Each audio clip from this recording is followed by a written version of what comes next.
est 17h au studio Kalangou, au micro Aligne Ali Abdouloumouni pour l'édition en français.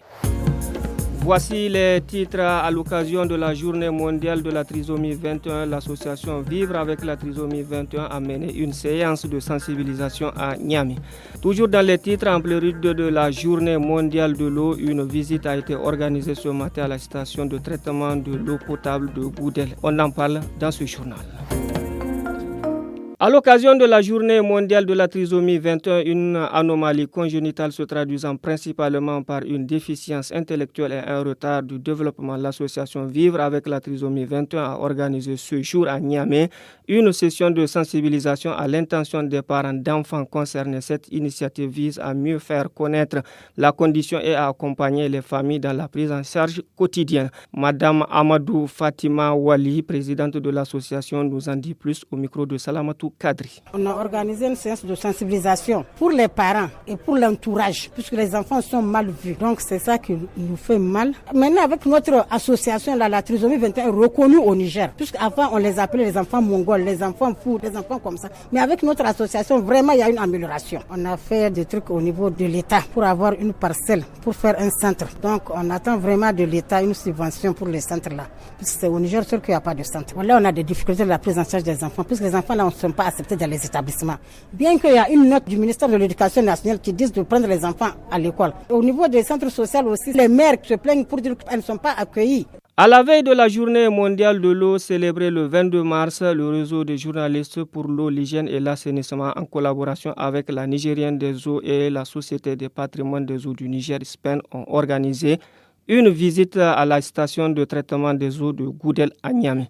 Le directeur général adjoint de la SPEN, Mamadou Sadikou, assure que toutes les dispositions ont été prises pour garantir une desserte en eau potable continue, notamment durant la période de forte chaleur. On l'écoute, il est au micro de Mokhtar Hamadou. Nous avons élaboré un plan d'action conjoint avec la Nigérienne des eaux. Toutes les difficultés auxquelles les gens sont confrontés ont été évoquées. Les pannes de certains ouvrages, la VCC de certains équipements. Depuis plusieurs mois, nous sommes préparés à ça. Et notre plan d'action aujourd'hui connaît, je dirais, une mise en œuvre qui dépasse les 80%.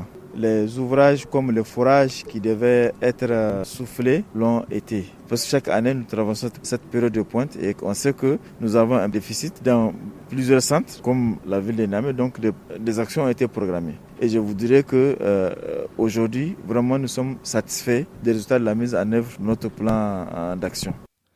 Ce 21 mars, c'est la journée internationale de la forêt instituée en 1970 par l'Organisation des Nations Unies pour l'agriculture et l'alimentation FAO.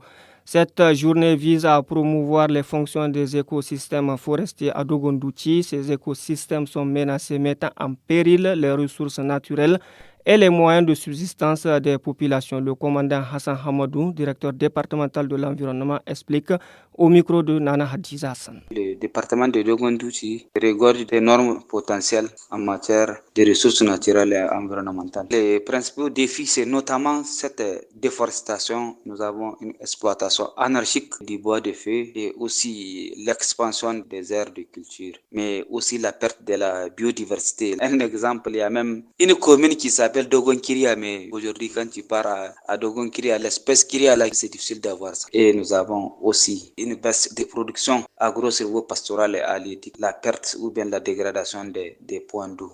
Une antenne dédiée aux femmes du secteur des industries extractives a été mise en place à Maradi dans la région. Celles qui exercent sur le site aurifère de Danissa se sont organisées afin de mieux valoriser leur activité. Plus de détails à suivre avec la présidente de l'association nationale Fourera Soti au micro de Mohamed Maman.